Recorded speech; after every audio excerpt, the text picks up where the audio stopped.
na kailangan po ang inyong enerhiya para sa ating talakayan patungkol sa kasaysayang puok at mangyayari sa sariling lalawigan at rehiyon. Pero bago yan, magkakaroon muna tayo ng pampasiglang gawain. Simple lang ang gagawin natin mga bata. Tayo ay tumayo ng matuwid.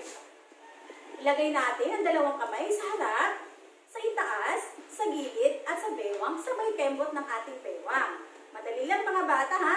Ngunit babanggitin ko ang mga salitang kasaysayan, puok, pangyayari at bulakan.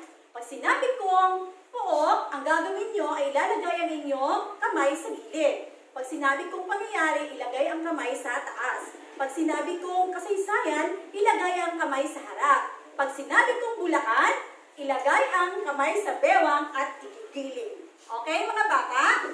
Okay, 1, 2, 3. Kasaysayan. Bulakan. Pangyayari. Puok. Kasaysayan. Bulakan. Ulit, isa pang beses ulit mga bata. Lahat, si Liza hindi siya sumasayaw. Kailangan sasayaw ang lahat ha? Ulit, 1, 2, 3. Kasaysayan. Puok. Pangyayari. Bulakan. Bulakan. Bulakan. Bulakan. Puok. Pangyayari. Kasaysayan. Puok. Pangyayari. Bulakan. Bulakan. Bulakan. Ayan, magaling mga bata. Maaari na kayong umupo. Si Angel, kahit tapos na, nagpasayaw-sayaw pa rin. O sige, maupo na mga bata. Ay mga bata, bago tayo dumako sa ating bagong aralin, alamin muna natin kung ano ang mga natutunan nyo sa ating nakaraang lesson noong nakaraang araw patungkol sa lalawigan ng Bulacan. Ang gagawin ninyo ay sasagutan ang nasa pisara. Unang katanungan, ito ang panuto, iugnay ang mga pahayag sa Hanay A sa tamang sagot na nasa Hanay B. Okay, babangaarin yung basahin. Tatawag ako ng isang mag-aaral. Babasahin at ibigay ang kasagutan. Layli, maaari mo bang basahin ang unang bilang at ibigay ang kasagutan? Number 1, bilang ng mga barangay sa lalawigan ng Bulacan. Letter A, 569. Tama! Magaling, Layli! Ang lalawigan ng Bulacan ay binubuo ng 569 na barangay. Pangalawang bilang, Rachel. Kabisera ng Bulacan, C. Malolos. Magaling, Rachel! Ang kabisera ng Bulacan ay ang Malolos. Pangatlong bilang, Celine. Isa sa lungsod ng Bulacan, D. San Jose del Monte. Magaling! Isa sa lungsod ng Bulacan ay ang San Jose del Monte, Bulacan. Pang-apat na bilang, Mama Liza. Pinanggalingan ng salitang Bulacan, B. Bulak. Mahusay! Ang tamang sagot ay ang bulak. Pinanggalingan ng salitang Bulacan ay galing sa salitang bulak. Panghuling bilang, Rachel.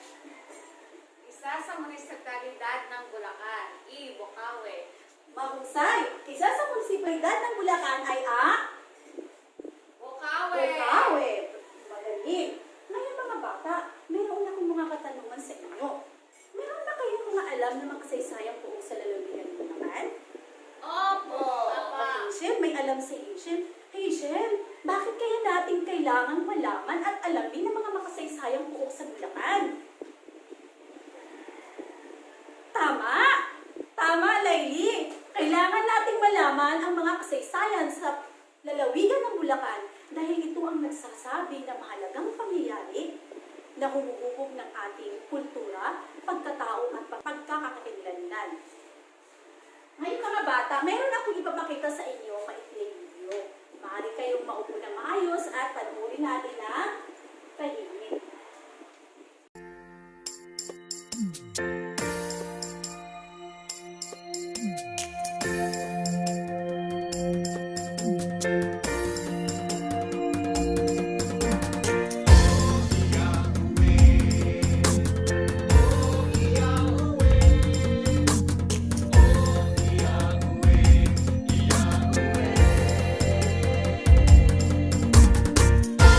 Yeah.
tungkol sa mga lugar sa Bulacan. Magaling, Glyza! Ito ay tungkol sa mga lugar na matatagpuan sa lalawigan ng Bulacan. Ano pa, Rachel?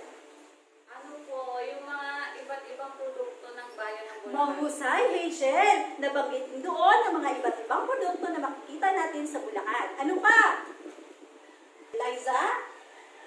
Mga magagandang kalikasan, mga tanawin sa Bulacan. Tama, mga magagandang tanawin na makikita sa lalawigan ng Bulacan. Ang video ay nagpapakita ng mga kaugalian, pagpamana, mga produkto, at mga magagandang kalikasan na matatagpuan sa Bulacan. Hindi at bukod doon, makikita din natin ang mga makasaysayang puok na makikita sa Bulacan. Magbanggit nga ng isang makasaysayang puok na nabanggit sa maiksing video natin. Richard? Biyak na bato. Mahusay, Richard. Nabanggit sa video ang bundok ng biyak na bato. Mga bata, ating alamin ano-ano ang mga makasaysayang puok na matatagpuan sa lalawigan ng Bulacan. Ating isa-isahin kanina, nabanggit ang simbahan ng Barsoain, Casa Real ng Malolos, bundok ng biyak na bato, bahay ng kamistisuhan, at ang kuweba ng Pinagrialan. At ang kamulik ay ang Kakarong Distinguished Shrine. Mga bata, alam niyo ba ang mga kwento meron ng mga makasaysayang puok na yun? Aalamin natin, isa-isahin natin.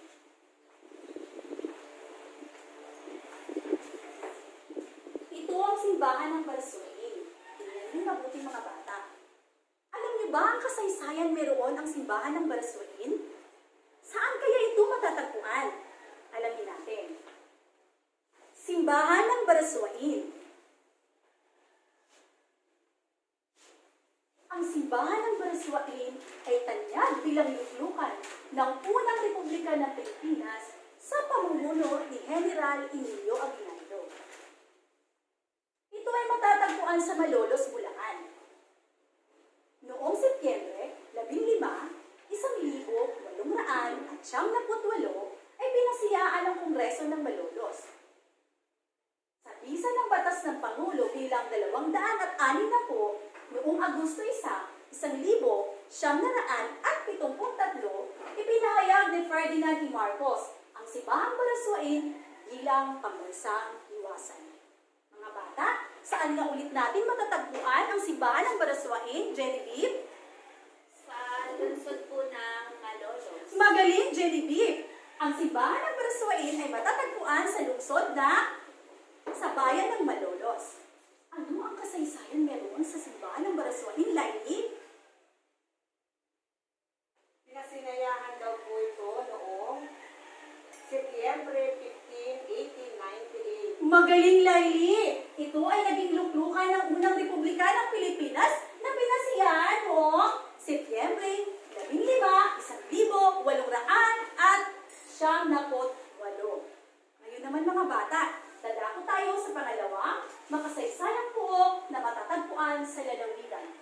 Mga bata, ano kaya sa tingin niyo ang nasa larawan, Rachel? Kuweba po. Kuweba? Kuweba? Maaring daw sabihin, Bundok. bundok? Tama ka, Rachel! Ang nasa larawan ay ang bundok ng biyak na bato. Saan kaya matatagpuan ang biyak na bato, mga bata? Tama, Florinda! Ang bundok ng biyak na bato ay matatagpuan sa San Miguel, Bulacan. Alam niyo ba ang kasaysayan na meron ang biyak na bato? Alamin natin. Biyak na bato. Ang biyak na bato ay ginamit bilang kuta ng mga katipunero noong panahon ng mga Kastila. Ito ay matatagpuan sa San Miguel, Bulacan. Sa puok na ito, itinatag ng mga maglilimagsik sa pamumuno ni General Emilio Aguinaldo ang Republika ng Biyak na Bato noong ika-31 ng Mayo, 1897. Ang saligang batas ng Republika ay pinagtibay sa puok din ito noong unang araw ng Nobyembre, 1897. Glyza, saan nga natin matatagpuan ang bundok ng biyak na bato? San Miguel po. Mahusay, Glyza. kaya ang kasaysayan meron sa biyak na bato, Hazel? Ano po, ginamit po bilang kuta ng mga katipunero. Magaling, Hazel! Ang biyak na bato ay ginamit bilang tuta o luklukan o kublihan ng mga katibunerong sundalo laban sa mga kalaban ng mga Kastila. Ngayon naman, dadako tayo, ano kaya ang pangatlong makasaysayang puok na matatagpuan sa lalawigan ng Bulacan?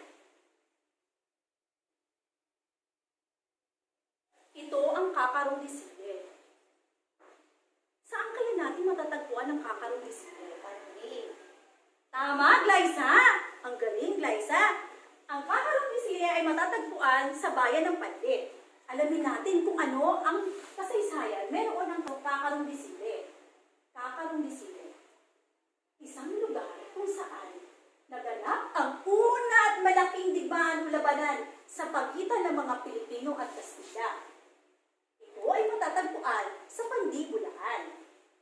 Maraming sundalo ang napatay dito bilang pagtatanggol sa Republika. Mga bata, saan nga ulit natin matatagpuan ang Kakarong Disile? Genevieve? Ito po ay matatagpuan sa Pandi. Mahusay. Ano naman ang kasaysayan meron ang Kakarong Disile? Liza? Maraming sundalo po yung namatay pagtatanggol sa Republika. Tama! Dito naganap ang una at malaking digmaan kung saan sinasabing marami ang napatay na sundalong Pilipino sa pakikipaglaban sa mga Kastila. Ngayon, alaman natin ang pang-apat na makasaysayang puok. Tingnan niyo mga bata, ano ang nakikita niyo sa larawan, Laili? Bahay po para na may simbahan. Parang may simbahan. Tama ka, Laili. Ano pa? Rachel? Bahay. Tama. Yan ay mga gusaling malalaking bahay na kulay puti. Ano ang kasaysayan meron po ng kamistisuhan houses o bahay ng mga kamistisuhan? Bakit kaya siya tinatawag na bahay ng mga kamistisuhan? Saan kaya siya matatagpuan? Alamin natin. Bahay ng kamistisuhan. Mga tipikal na gusaling nagpapakilala ng disenyong Kastila. Isang halimbawa nito ay ang mansyon ni Don Luis Bautista na itinayo noong 1877. Ito ay matatagpuan sa bayan ng Santo Niño sa Malolos, Bulacan. Dumalaw dito si Dr. Jose Rizal upang kumbinsihin ang 3 sa 10 gentlemen of Malolos na sumapi sa La Liga Filipina. Mga bata, saan nga ulit matatagpuan ang bahay ng kamistisuhan? Tama, ito ay matatagpuan sa Santo Niño, Malolos, Bulacan. Alam niyo ba mga bata, hanggang sa kwento, ang bahay ng mga kamistisuhan ay ang mga nakatira doon ay ang mga mayayaman at nakakaangat sa buhay ng mga Kastila. At ang mga disenyo nito na kagaya ng sinabi ni Laili na parang simbahan dahil ito ay hango sa disenyo ng mga Kastila. Ano naman mga bata, sundan natin ang nasa larawan. Maaari niyo bang ilarawan ang nasa isara? Ito ay ang Casa Real. Saan kaya matatagpuan ang Casa Real? Ano ang kwento meron ng Casa Real? Casa Real de Malolos. Ginamit bilang bahay imprenta sa panahon ng mga Hapon. Naging tirahan din ito ng mga Hapon nang masakop nila ang Malolos. Dito rin matatagpuan ang bahay ng kamistisuhan kung saan sinasabing nagpunta si Dr. Jose Rizal upang manghikayat ng mga Manginoo na sumapi sa kanilang samahan. Mga bata, saan natin matatagpuan ang Casa Real? Malolos. Galing mga bata! Ang Casa Real ay matatagpuan sa Malolos, Bulacan. Ano ang naging silbi o kasaysayan ng Casa Real? Genevieve? Naging tirahan po ito ng mga Hapon. Tama! Naging tirahan ito ng Hapon at naging bahay palimbagan noong panahon ng Hapon. Okay? Tingnan natin.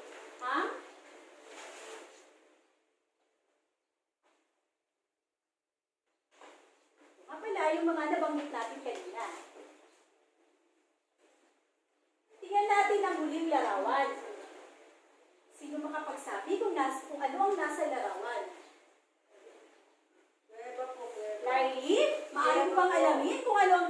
larawan, Lailin? Kuweba po. Kuweba? Alam mo ba kung saan na matatagpuan ng kuweba? May isa kayong kaklase na nakatira malapit sa kuwebang ito. Ito ang kuweba na Pinagrialan. Po. Oo, ang kuweba ng Pinagrialan ay matatagpuan sa Norsagaray, Bulacan. Alamin natin. Kuweba ng Pinagrialan. Ang kuweba ng Pinagrialan sa Norsagaray, Bulacan ay ginamit din kuta ng mga sundalong Pilipino noong panahon ng digmaan. Saan matatagpuan ang kuweba ng Pinagrialan, Hazel? Magaling, Hazel, sa Norsagaray, Bulacan. Ano naman ang kwento meron dito, Hazel? Ginamit din kuta ng mga sundalong Pilipino. Hazel, maliban pala, bukod sa bundok ng biyak na bato na naging kublihan ng mga sundalong Pilipino, ang kuweba ng Pinagrialan ay naging saksi rin sa digmaang naganap sa pagitan ng mga sundalong Pilipino at mga Kastila. Ano nga ulit ang mga magagandang o makamasaysayang folk na matatagpuan sa Bulacan? Simbahan ng Balasin, Biak na Bato National Park, Ang Arong Yusile. ang Istusuan Houses, ang Casa Real de Malolos, At ang Kuweba ng Pinagrialan. Ngayon mga bata, alam niyo na ang mga makasaysayang puok sa lalawigan ng Bulacan. Nais niyo bang puntahan o pasyalan mga makasaysayang puok na ito? Oo! Gusto niyo rin. Kahit ako gusto kong puntahan ito. Ngunit ngayon ay panahon ng pandemya. Kayong mga bata ay pinagbabawalan na lugar ng bahay. Ngunit kung hindi natin maiwasan, meron tayong mga dapat sundin upang maging ligtas sa COVID-19. Ano-ano kaya ang mga ito? Una, magsuot paglabas ng bahay, magsuot ng face mask. Pangalawa, magsuot ng face shield. Pangatlo ay panatilihin ng social distancing. Ano pa? Panatilihin malinis sa katawan, kumain ng mga masustansyang pagkain, at higit sa lahat, magdasal sa may kapal na magiging ligtas tayo sa lahat ng oras. Bagay sa inyong napanood, inyong napakinggan, paano natin maiuugnay ang mga makasaysayang puok sa buhay natin sa kasalukuyan?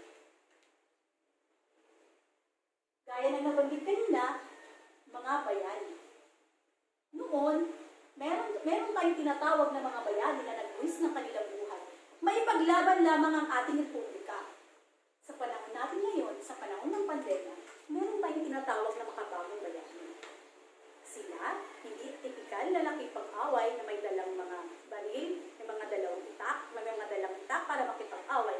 Ngunit sila ay nagbuwis ng kanilang buhay upang sumagit ng buhay at magbigay ng serbisyo sa kapwa. Sino-sino kaya ang mga iyon? Doktor.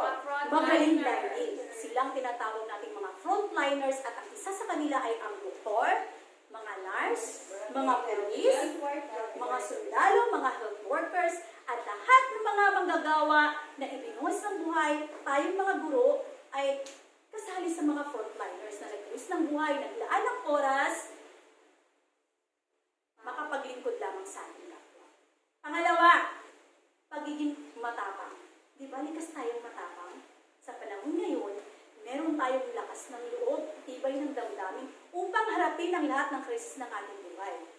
Dahil sa hirap at sa may panahon ng pandemya, na nagawa-gawa pa rin natin gumiti dahil tayo ay merong pag-asa. Ang mga bayani o mga nanggaling o mga taga-Bulacan ay sinasabing likas na makata. Si Francisco Baltasar ay galing sa Bulacan at siya ay isang magaling na manunulat. Kagaya ng inyong guro, si Ilang Ferlinda Torres. Siya siyang makata. Bakit siya natawag na isang makata? Dahil isa siyang magaling na manunulat. Gusto niyo rin bang maging kagaya ni Ma'am Ferlinda Torres? Opo! Ano ang inyong gagawin? Mag-aaral kayong mabuti mga bata. Ngayon, magaling mga bata, alam na ninyo ang mga kasaysayan at mga makasaysayang po na matatagpuan sa lalawigan ng Bulacan. Magkakaroon tayo ng pagkatang gawain. Pero bago yan, babanggitin ko muna yung mga pamantayan. Una, babasahin niyo muna ang mga panuto ng inyong gagawin at magbibigay lamang ako ng 2 minuto upang tapusin inyong gawain. Gumawa ng malinis at tahimik na may pagkakaisa. Lala ba kayong mga bata? Opo. Hahatiin ko kayo sa 4 na pangkat.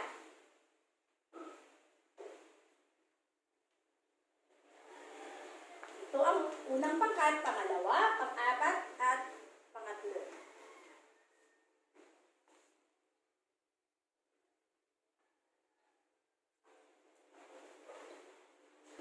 Magaling mga bata. Itingnan natin kung ano ang inyong mga kasagutan. Mahusay mga bata. Ngayon tingnan natin ang inyong mga gawa. Sa unang pangkat, ito ang katanungan. Ano-ano ang mga makasaysayang puok sa lalawigan ng Bulacan? Ang sagot ng pangkat una ay Simbahan ng Bariswain, Biyak na Bato ng Malolos, Kakarong de Sile, Kamistisuhan Houses at Casa Real de Malolos at Pinagrealan Cave. Magaling mga bata! Bigyan natin ng mahusay magaling clap. Alam niyo ba yung mahusay magaling clap? Ang gagawin ay ipapadyak ng 3 beses. 1, 2, 3. 1, 2, 3. Mahusay magaling. Nakuha niyo mga bata? Okay, 1, 2, 3, go!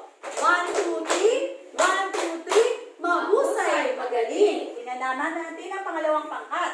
Magtala ng 2 paraan kung paano ninyo mapangalagaan ang mga makasaysayang puok ng lalawigan. Sagot naman ni Lali, huwag dumihan o pagtapunan ng basura. Ipagmalaki ito sa ibang mga tao na hindi taga Bulacan. Tama! Bigyan natin ng mahusay magaling clap. 1, 2, 3, go! 1, 2, 3. 1, 2, 3. Mahusay magaling. Tingnan naman natin ang pangkatatlo. Sa 6 na natalakay ng mga saysayang puok, pumili ng isa sa pinakagusto ninyo at ilarawan ang mahalagang pangyayari na naganap dito. Ang pinili ng pangatlong pangkat ay ang Kakarong de Sile. Dahil ito daw o dito daw naganap ang unang labanan ng mga Pilipino at Kastila. Magaling! Bigyan natin ng mahusay magaling clap. Go! 1, 2, 3. 1, 2, 3. Mahusay magaling! Panguling pangkat, kung kayo ay pumunta sa mga pasyalan at mga makasaysayang puok, ano ang mga dapat gawin upang maging ligtas sa sakit na COVID-19? Ang kanilang kasagutan ay magsuot ng face mask at face shield, sumunod sa health protocols at panatilihin ng social distancing. Magaling mga bata! Bigyan natin ng mahusay magaling clap ang pangkat 4. 1, 2, 3, go! 1, 2, 3. 1, 2, 3. Mahusay magaling! Magaling mga bata! Ano nga ba? Bakit nga ba mahalagang malaman natin ang mga makasaysayang puok na matatagpuan sa lalawigan? Ito ay mahalaga dahil ito ang nagsasalamin o sumasalamin, umuhubog ng ating mga pinagmulan. Ano ang kultura na meron tayo? Ito ang nagsasabi kung ano ang ating pinanggalingan, kung sino tayo. At maaari natin ipagmalaki na ito ang naging kasaysayan ng mga magagandang puok na matatagpuan sa Bulacan. Ngayon mga bata, meron akong katanungan. Alamin natin kung lubos niyong naintindihan ang ating talakayan sa araw na ito. Sasagutan lamang, unawain ang mga pangungusap, isulat ang titik-tik kung tama ang pangungusap at M naman kung mali. Unang bilang, babasahin ko, Laili, igalang at ipagmalaki ang mga makasaysayang puok at pamana ng lahi. Tama. Very good. Magaling Laili, ang tamang sagot ay tama. Pangalawang bilang, Rachel. Sirain ang mga makasaysayang puok na makikita sa inyong lalawigan. M. Mali. Tama. Hindi natin sisirain ang mga makasaysayang puok na matatagpuan sa lalawigan ng Bulacan. Pangatlong bilang, Genevieve. Mayaman ang Bulacan sa mga makasaysayang puok at pangyayari. Tama po. Tama. Ang sagot ay tama. Pang-4 na bilang, ang mga makasaysayang puok at pangyayari ay sumasalamin sa panghinaharap na panahon. Florinda? Tama po. Magaling Florinda. Ang tamang sagot ay tama. Pang-5 bilang, Liza. Ang mga makasaysayang puok o pangyayari ay kayamanang maituturing ng isang lalawigan. Tama po. Magaling Liza. Alam ko na, lalubos nyo nang naintindihan ang ating talakayan sa araw na ito. Ngayon mga bata, ano nga ulit ang mga makasaysayang puok na matatagpuan sa lalawigan? Laili? Ang mga makasaysayang puok sa Bulacan ay ang Simbahan ng Baraswain, Biyak na Bato National Park, Kamistisuhan Houses, Casa Real de Malolos, at Kuweba ng Pinagrialan. Magaling, Laili! Alam na ni Laili ang mga makasaysayang puwak na matatagpuan sa lalawigan ng Bulacan. Tandaan natin mga bata, ito ang nagsisilbing tanda ng mga pangyayari na naganap sa isang takdang panahon. Ang kwento ng mga makasaysayang pangyayari ay naisusulat sa kasaysayan at isa ito sa pinagkakakilalang kultural ng lalawigan ng Bulacan. Ngayon mga bata, dadako tayo sa pagtataya. Kumuha ng isang pirasong papel at sasagutan natin ang mga sumusunod na gawain. Ngayon mga bata, ang gagawin ninyo, tukuyin kung anong makasaysayang puok ang inilarawan sa bawat pangungusap, isulat ang sagot sa guhit, piliin ang tamang sagot na nasa loob ng kahon. Okay? Handa na ba kayo mga bata? Bibigyan ko kayo ng 2 minuto upang tapusin ang inyong gawain. Sagutan na natin mga bata. Ngayon, unang bilang. Bundok na ginawang publihan ng mga revolusyonaryo noong panahon ng mga Kastila. Florinda? Iyak na bato po. Magaling, Florinda. Ito ay ang bundok ng Biak na Bato. Pangalawang bilang. Dito naganap ang unang Republika ng Pilipinas noong Enero 23, 1800 Liza. Oras po in church. Magaling, Liza! Ito ay ang simbahan ng Baraswain. Pangatlong bilang, naganap ang unang pagkikipaglaban ng mga Pilipino kung saan namasakir ang maraming katipunero. Hazel? Magaling, Hazel! Ang tamang sagot ay ang kakarong ni Sile.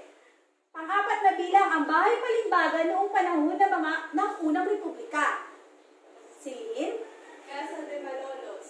Mahusay, Celine. Ang tamang sagot ay Casa Real de Malolos. Panghuling bilang, Hazel. Mga tipikal na gusaling nagpapakilala ng mga disenyo ng mga Kastila. Kamistisuhan Houses. Magaling, Hazel. Ang tamang sagot ay ang bahay ng mga kamistisuhan. Magaling mga bata. Batid ko na alam niyo na ang mga kasaysayan ng mga makasaysayang puok na matatagpuan sa lalawigan ng Bulacan. Bilang takdang aralin, magsaliksik ng isang makasaysayang puok na matatagpuan sa ibang lalawigan ng Rehiyon 3. Alamin ang makasaysayang pangyayari na naganap dito at ikwento ito sa klase. Naintindihan mga bata? Opo. Magaling mga bata! Maraming salamat! Muli, magandang umaga at paalam!